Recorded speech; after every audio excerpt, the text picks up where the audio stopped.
Welcome to the Writer's Anointing Show. Dr. Jewel Williams, your host.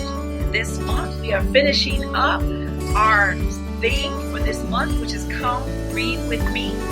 And I am reading from my book, Broken China Makes a Beautiful Mosaic. Thanks for joining me today.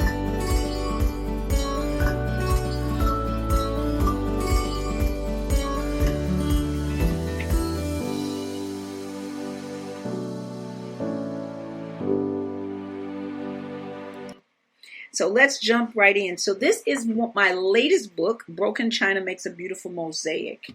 So I'm quite excited about it. And I am reading from the chapter. It's called, I'm Upset About My Broken China. And so there's different letters, and then there's an identity of a woman, and then there's lessons in the letter. This chapter is talking about the identity of a woman, and it's a spiteful woman. But I'm going to read the lessons in the letter, which starts on page 108. Let me read. Ahab and Jezebel both show us how selfish emotions can cause destruction and leave havoc in its wake. Ahab wanted something he could not have because it belonged to someone else. It was that simple.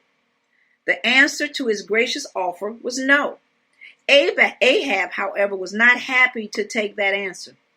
What is Ahab's response? He decides to sulk. He is not pleased with the answer, so he lies down on his bed of self-affliction and sulks.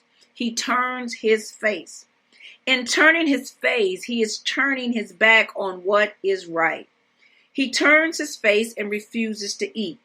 What a pity party he is having. Hope did the same thing as Ahab. She wanted to replace her china, but she has not been able to accomplish this. So instead, she sulks. Hope could have taken the truth, which was it was time to let go.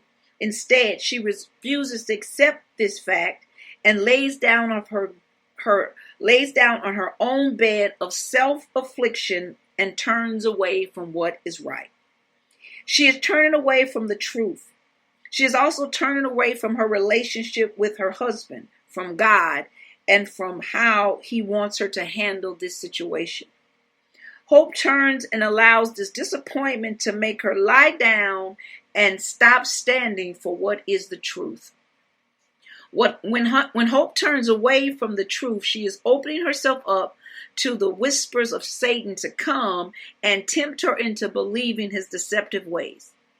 Hope refused to listen to her friend Linda as she tried again and again to talk to her about what she should do regarding her marriage and her situation. Hope instead hardens her heart and refuses to accept Linda's words. When we refuse to listen to wise counsels, we set ourselves up to listen to deceptive words fueled by the enemy of our souls. That unwise counsel can cause you in the form of others that will agree with us in our anger and in the enemy of our soul speaking to us. Jezebel spoke lies, and others were willing to submit to her plan for the destruction of Naboth. And them agreeing with Jezebel, they became pawns in the hand of the enemy for the murder of another. If someone agrees with you, it does not necessarily mean you are correct about what you believe. If we accept this counsel, we set ourselves up to be part of the destruction in our own lives, but also in the lives of others.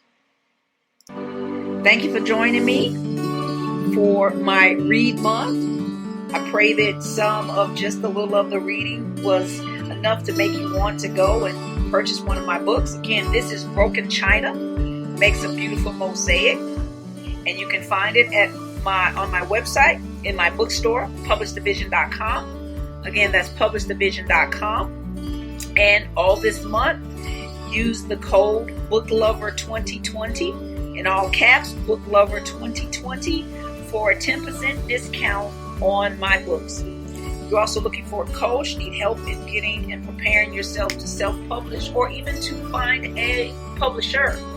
You can reach me at publishedivision.com, or you can email me at drjewelwilliams at publishthevision.com. That's Dr. Jewel Williams at publishthevision.com. As always, let's keep going.